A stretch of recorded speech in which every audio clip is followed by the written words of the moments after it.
Bienvenue à notre 8e jour de prière 2022. Cette année, le thème choisi pour alimenter notre foi et nous aider à prier et intercéder est le message des 3 anges que l'on retrouve dans la Bible, dans Apocalypse, et qui vise à nous préparer au retour de Jésus. Nous avons déjà abordé le message du premier ange et son appel à la repentance. Aujourd'hui, je voudrais vous citer une partie du message du 2e ange qui dit « Et un autre, un second ange, suivi en disant « Elle est tombée, elle est tombée, Babylone la grande qui a abreuvé toutes les nations du vin de la fureur de son impudicité. » Ce verset contraste totalement avec la bonne nouvelle du retour de Jésus et sa victoire triomphante. Jésus se lève pour régner, tandis qu'une certaine Babylone tombe. Nous n'allons pas entrer dans l'interprétation prophétique de ce verset. Si ce sujet vous intéresse, rendez-vous sur adventplay.tv dans la rubrique Études théologiques. Vous trouverez 2 séries de vidéos traitant de l'Apocalypse. Parenthèse fermée. Ce verset nous montre avant tout une bataille entre le bien et le mal. Et l'enjeu de cette bataille, c'est vous, c'est moi. Dans les films, on voit parfois cette bataille caricaturée à travers 2 petits anges sur chaque épaule d'un être humain. L'ange bon incite le personnage à faire le bien, le démon à faire le mal. C'est une caricature, mais dans les faits, une telle bataille se déroule vraiment dans nos vies. Et elle touche tout le monde. Même les disciples de Jésus, eux qui étaient si proches de Jésus. Lorsque Jésus veillait et priait la veille de sa crucifixion, il demande aux disciples de veiller avec lui. Le désir de ses amis était bien évidemment de soutenir leur maître, mais la tentation égoïste de dormir paraissait bien plus forte. C'est ce passage qui servira de base à notre méditation ce soir. Nous pouvons tous avoir un peu de disciples en nous. Alors, apprenons d'eux. Je vous souhaite une bonne soirée. On se retrouve tout à l'heure après un temps d'adoration, de prière et de méditation.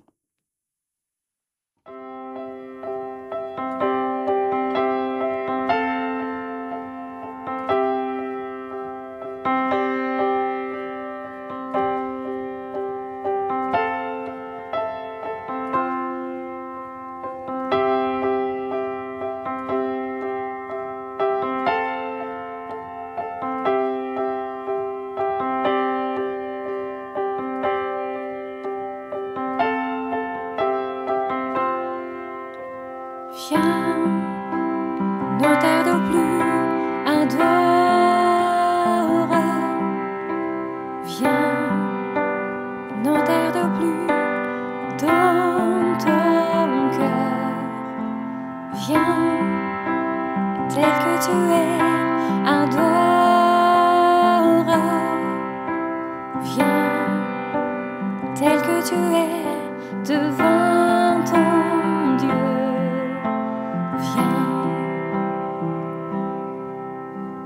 Un jour toute langue dira tu es Dieu, un jour tout genou fléchira, mais le vrai trésor est pour ceux qui t'ont choisi dès aujourd'hui.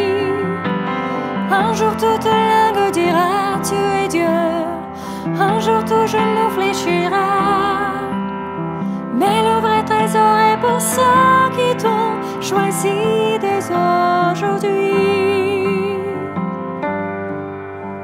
Viens, ne tarde plus, adore.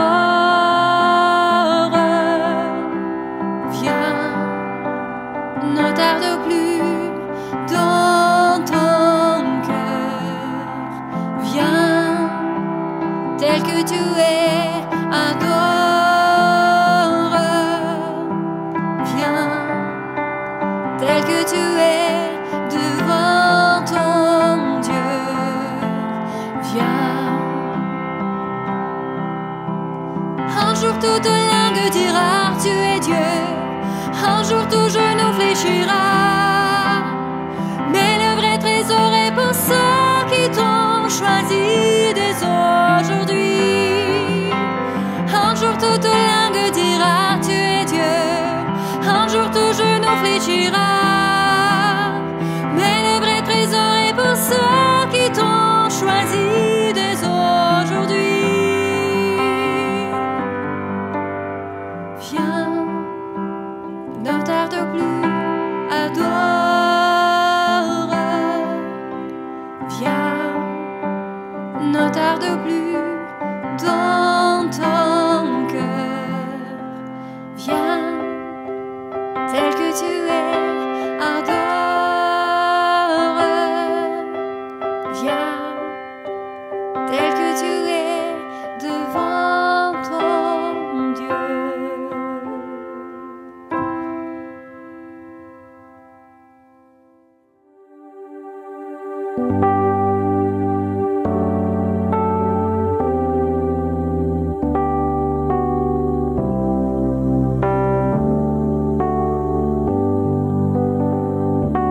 Oh, souffle, souffle de Dieu, nous t'accueillons. Viens purifier nos cœurs. Oh, souffle, souffle de Dieu, nous t'accueillons. Viens purifier nos cœurs. Rends-nous souples devant toi, à l'écoute de ta voix. Rends-nous sensibles à ton cœur. Sois le roi, sois le Seigneur. Oh, souffle, souffle de Dieu, nous t'accueillons. Viens purifier nos cœurs. Oh, souffle, souffle de Dieu, nous t'accueillons. Viens purifier nos cœurs. Quand ton peuple s'humilie, renouvelle en lui ta vie. Chasse l'orgueil et la crainte et rends ton Église sainte. Oh, souffle, souffle de Dieu, nous t'accueillons. Viens purifier nos cœurs. Oh, souffle, souffle de Dieu, nous t'accueillons. Viens purifier nos cœurs.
Bonsoir et bienvenue à chacun pour ce temps de prière basé sur le livre « Trop occupé pour ne pas prier » de Bill Hybels. Qu'est-ce qui vous incite le plus à vous agenouiller et à accroître votre volonté de prier? Pour moi, ce qui me motive le plus à prier, c'est d'abord d'être dans la présence de Dieu et aussi, bien sûr, de voir les réponses à mes prières. Au contraire, lorsque je prie et qu'il ne se passe rien, qu'il n'y a aucune différence, voilà qui est décourageant. Vous téléphonez au ciel et personne ne semble être là. Vous avez envie de baisser les bras et de dire « à quoi bon ?» Hier, nous avons prié pour demander à Dieu de nous éclairer sur les deux raisons principales de son silence. Soit que nos demandes sont déplacées ou le moment n'est pas opportun pour recevoir ce que nous demandons. Ce soir, nous envisageons une troisième raison. Peut-être y a-t-il un problème dans la vie de la personne qui prie. Si vous vous trouvez avec une longue liste de prières sans réponse, il faudra sans doute vous attarder sur cette troisième raison, conseille Bill Hybels. Et pourtant, quand les prières ne sont pas exaucées, on veut savoir ce qui se passe avec Dieu. C'est une attitude humaine et tout à fait normale, mais ce n'est pas juste, car il est beaucoup plus facile de blâmer Dieu que de se regarder dans le miroir et de dire « c'est peut-être moi le problème ». Rares sont les personnes qui le font spontanément. Dans son livre, Bill Hybels approfondit chacun des 6 problèmes les plus fréquents qu'il a rencontrés dans son ministère. Je ne vais que les citer brièvement, mais notez-les sur une feuille, ce sera une aide pour votre temps de prière. Je vous recommande aussi de les lire en détail dans son livre. Donc, la raison la plus fréquente aux prières non exaucées, c'est l'absence de prière. La deuxième raison, est aussi la plus évidente, ce sont des péchés non confessés qui coupent votre communication avec le Père. Si vous tolérez le péché dans votre vie, ne vous époumonez pas à prier, à moins que ce ne soit pour demander pardon. Recevez alors le pardon de Dieu, et ensuite il pourra vous écouter quand vous lui déverserez votre cœur. La troisième entrave à la prière peut trouver son origine dans un conflit relationnel non résolu. Matthieu 5, les versets 23 et 24 dit « Si donc tu présentes ton offrande à l'autel et que tu te souviennes que ton frère a quelque chose contre toi, laisse là ton offrande devant l'autel et va d'abord te réconcilier avec ton frère, et puis viens présenter ton offrande. » L'égoïsme est la quatrième entrave à la prière. Vous demandez et vous ne recevez pas parce que vous demandez mal dans le but de satisfaire vos passions. C'est Jacques qui nous le dit dans son livre au chapitre 4, verset 3. La cinquième entrave à la prière est l'indifférence. Proverbe 21, 13 nous dit « Celui qui ferme son oreille au cri du pauvre criera lui-même et n'aura pas de réponse. » La dernière entrave est la pratique inadéquate. Avant de vous agenouiller pour prier, regardez dans les Écritures ce que Dieu a fait pour son peuple. Et puis, rappelez-vous ce qu'il a fait dans votre propre vie en cherchant des preuves de sa puissance, de sa fidélité, de ses dons. Vous parviendrez facilement à comprendre que Dieu peut tout. Plus vous êtes convaincu de la capacité de Dieu, plus il vous la montrera.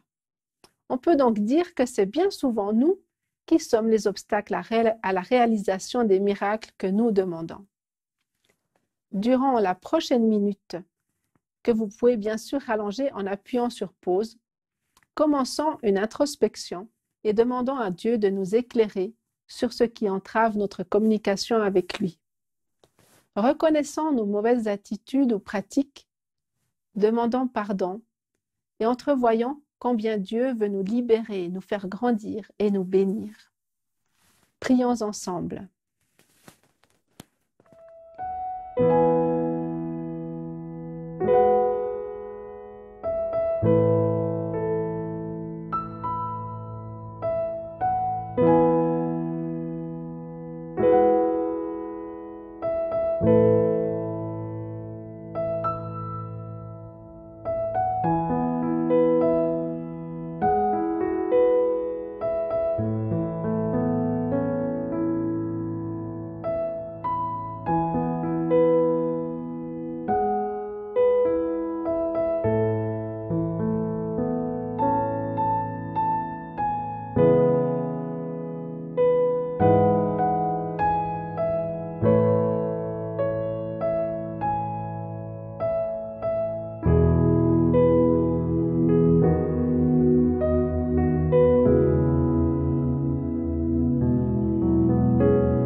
Bonsoir et bienvenue à notre 8e rencontre dans cette démarche de 10 jours de prière 2022 de l'Église adventiste mondiale.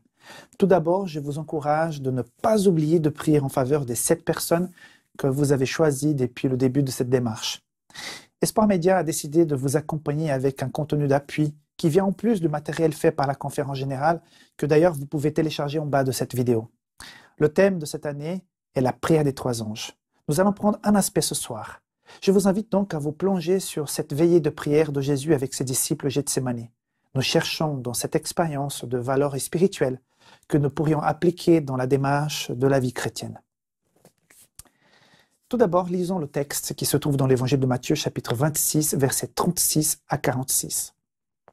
Jésus arrive avec ses disciples à un endroit appelé Gethsémani et il leur dit asseyez-vous ici pendant que je vais prier là-bas. Il emmène avec lui Pierre et les deux fils de Zébédée. Il commence à être triste et effrayé. Alors il leur dit, « Mon cœur est triste jusqu'à mourir. Restez ici, restez éveillés avec moi. » Il va un peu plus loin, il se jette par terre, le front contre le sol, et il prie en disant, « Mon Père, si c'est possible, éloigne de moi cette coupe de souffrance. Pourtant, ne fais pas comme je veux, mais comme tu veux. » Jésus revient vers les 3 disciples et les trouve endormis. Il dit à Pierre, « Vous n'avez pas pu rester éveillé avec moi, même pendant 1 heure. Restez éveillés et priez pour pouvoir résister quand l'esprit du mal vous tentera. Vous désirez faire le bien, mais vous n'avez pas la force de résister au mal. » Une deuxième fois, Jésus va plus loin. Il prie en disant, « Mon Père, si tu ne peux pas éloigner cette coupe de moi, si je dois la boire, fais que j'obéisse à ta volonté. » Il revient encore vers les disciples et les trouve endormis. Ils ne peuvent pas garder les yeux ouverts. Jésus les quitte, il s'éloigne encore, et pour la 3e fois, il prie en disant les mêmes paroles. Ensuite, il revient vers les disciples et leur dit, « Vous dormez encore et vous reposez?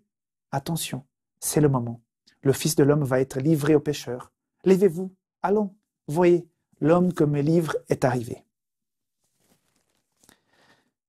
Tout d'abord, parlons de l'endroit où se trouvent Jésus et ses disciples. Le jardin de Gethsémani était un lieu déjà connu de Jésus et ses disciples. Passer par cet endroit était presque une routine. Mais cette fois, le maître avait une raison différente pour être dans le jardin. Le mot Gethsémani signifie lieu où on presse l'huile. Justement, c'était un moment oppressant et difficile qui devait arriver. Moment où le Fils de Dieu devait aller se faire broyer par la souffrance de tous les péchés du monde. Jésus était dans une profonde agonie. Des événements transcendants étaient sur le point de se produire. L'histoire de l'humanité changerait définitivement. Jésus était sur le point de se donner pour le sacrifice des sacrifices. J'imagine que l'enfer s'est déchaîné contre lui. Dans quelques heures, Jésus serait arrêté, conduit devant le Sanhédrin, renié par Pierre, remis à Pilate et enfin crucifié, mort et mis dans une tombe. En plus de la souffrance morale et spirituelle, le Christ devait aussi se préparer pour les souffrances physiques à venir.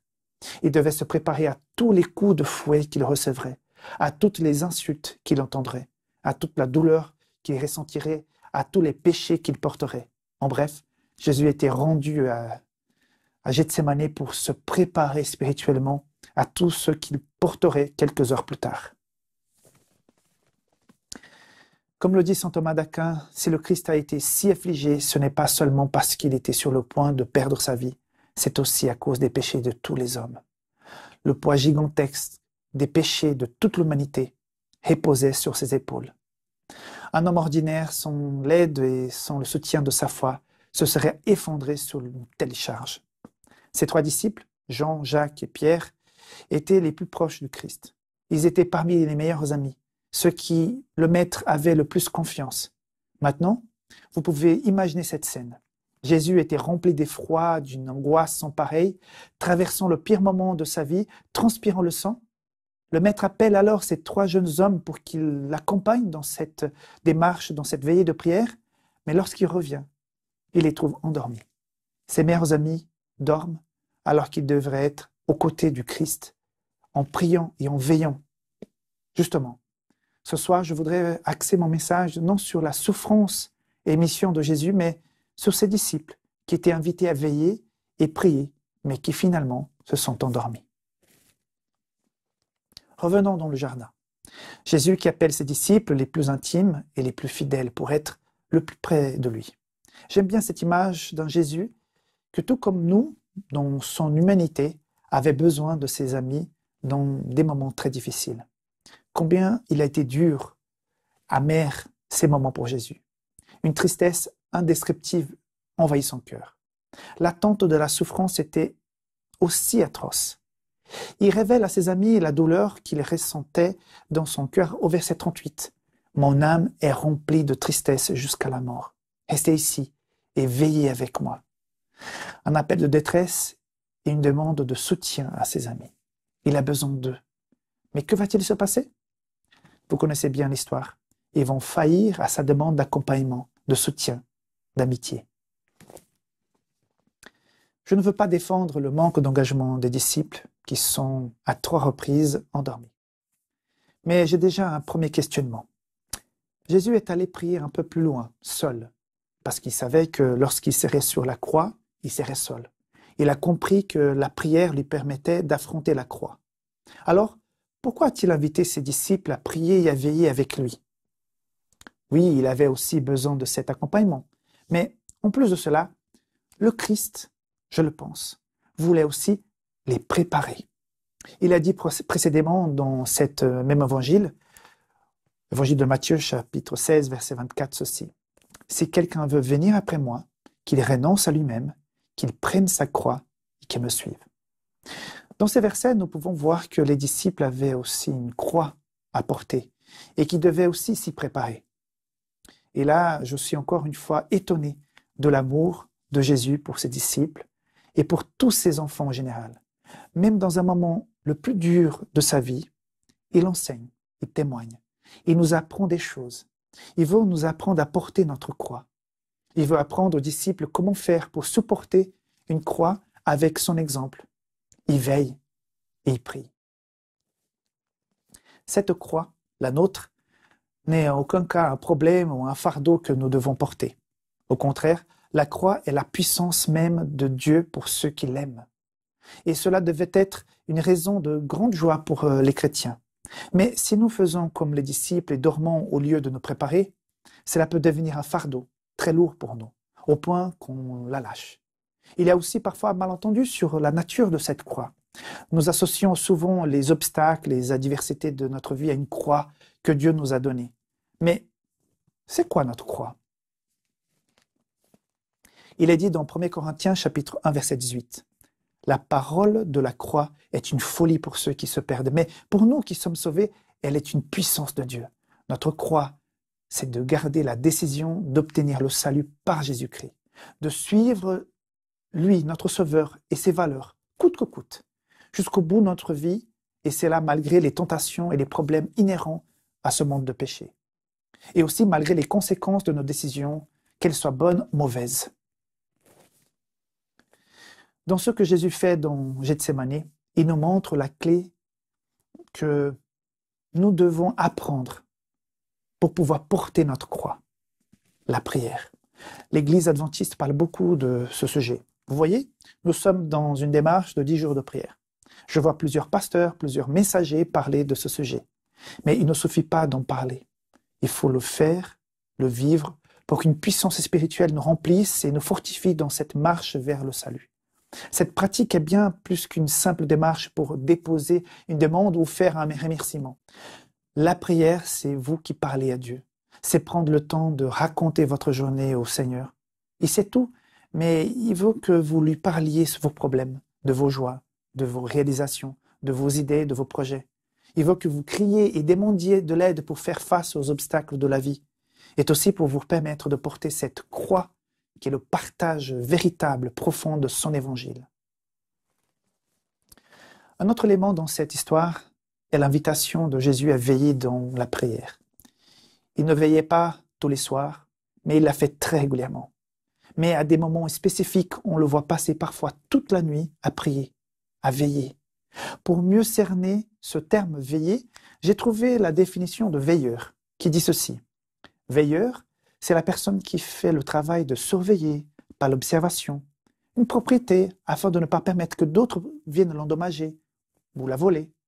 Celui qui est attentif et stratégiquement positionné pour identifier par l'observation les mouvements et les actions de l'ennemi. Sa plus grande arme, c'est la vision et la perception. Ces informations sont de la plus haute importance. Vous voyez, lorsque Jésus doit être vigilant ou qu'il veille, il ne fait pas seulement référence à son retour dans ce monde, mais il déclare également l'importance de faire attention à l'ennemi. Il y a tous ces pièges, comme l'a dit Pierre dans ce jardin. Il a dit à Pierre, « Veille et prie pour ne pas entrer en tentation. » D'autre part, on peut comprendre qu'en tant que gardien du Christ, nous devions veiller sur une propriété. Cette propriété, c'est notre corps, qui est le temple du Saint-Esprit, et c'est aussi notre âme, pour prendre soin de son état et de ses entrées. Il y a des moments difficiles et clés dans notre vie où nous disons « Que vais-je faire maintenant ?»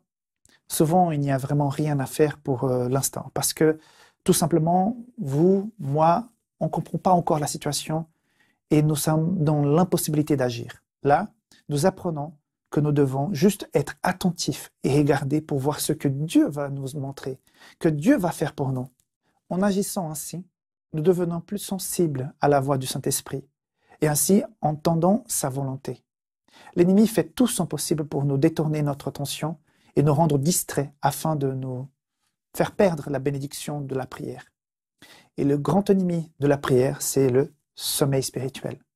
Nous luttons contre la chair et souvent nous sommes trop faibles pour prier.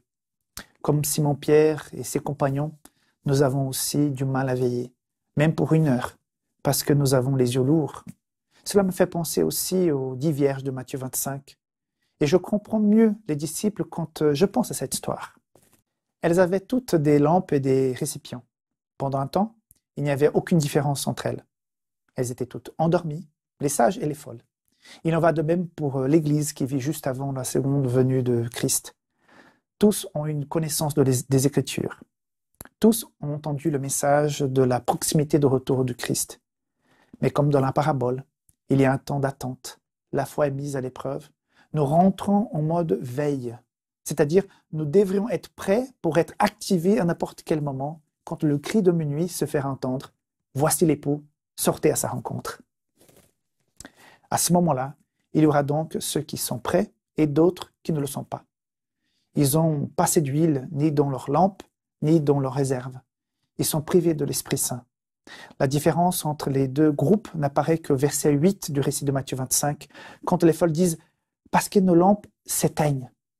Cela montre bien que ces folles avaient un peu de Saint-Esprit, qu'elles savaient où le trouver et qu'elles ont même réussi à le recevoir à un moment donné. Mais ce n'était pas suffisant. Il se peut même que nous ayons fait l'expérience d'un moment donné avec Dieu. Mais c'était un coup par-ci, un coup par-là, et cela n'a pas généré une réaction et une relation régulière de croissance spirituelle, une expérience continue avec Dieu. Il n'y a pas eu de veille avec une réserve pour l'éventuelle arrivée du fiancé. Nous sommes en période de préparation. Nous devons être plus que jamais vigilants et veiller sans cesse.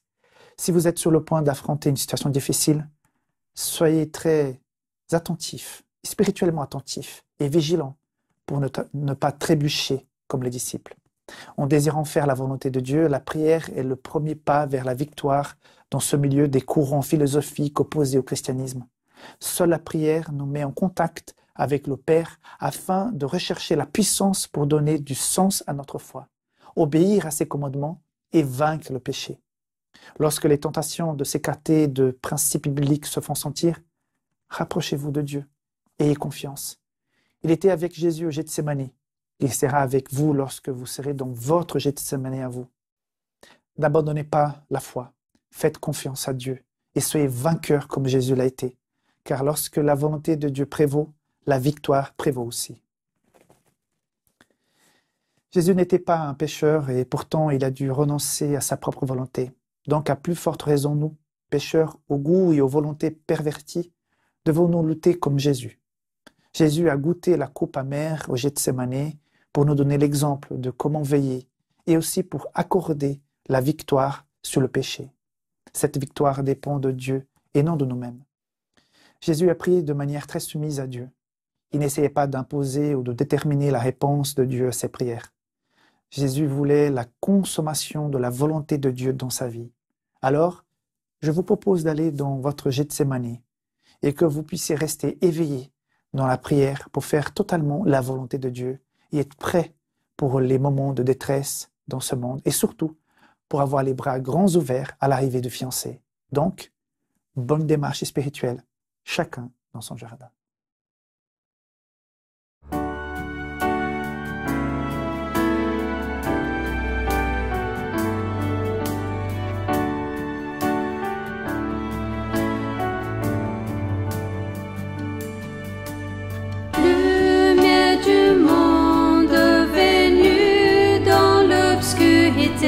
Tu m'ouvres les yeux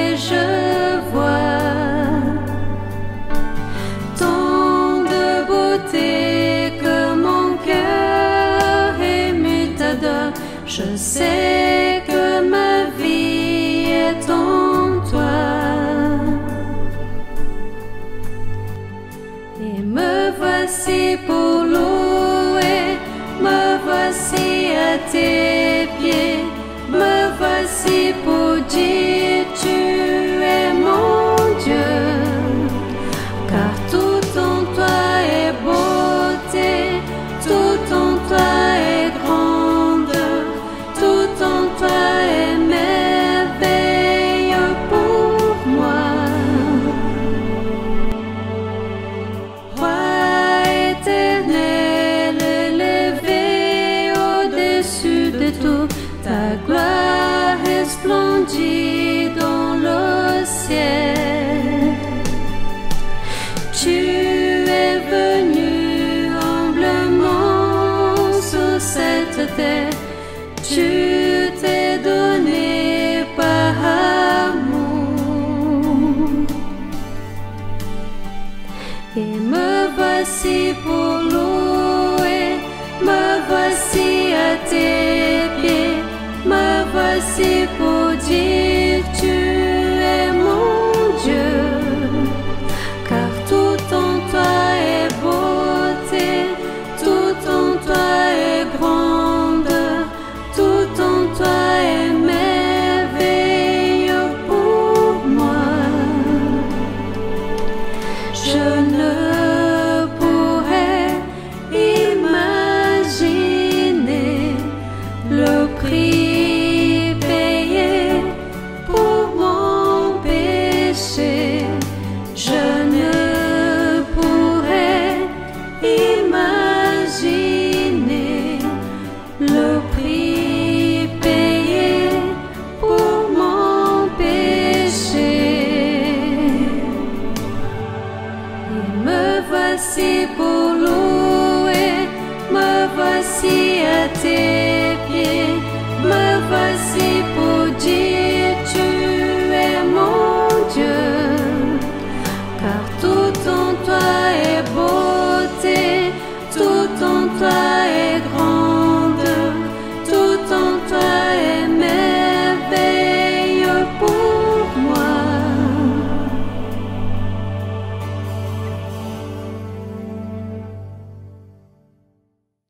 Nous arrivons au terme de notre 8e rencontre de prière. Que l'exemple des disciples face à la tentation vous ouvre les yeux sur la bataille spirituelle qui se joue en nous et sur nous. Loin de juger le comportement des disciples, prions pour être forts au moment de notre tentation et des remparts au moment de la tentation de nos amis. Alors que nous allons nous quitter, veillez, veillez encore, priez, parlez avec Dieu. Nous, on se retrouve demain à 19h pour notre 9e rencontre de prière 2022. Et n'oubliez pas de prier également pour les 7 personnes que vous avez choisies, qui sont peut-être dans un moment de tentation et qui ont besoin de soutien. Soyez tous bénis.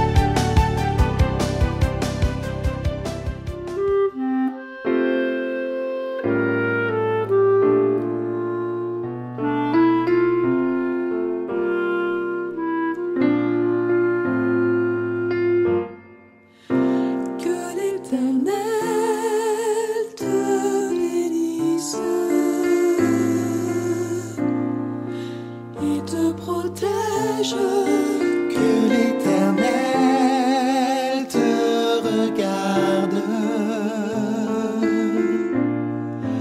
avec bonté et qu'il te fasse grâce. et qu'il te fasse grâce. Que l'Éternel veille sur toi et t'accorde la paix. Que l'Éternel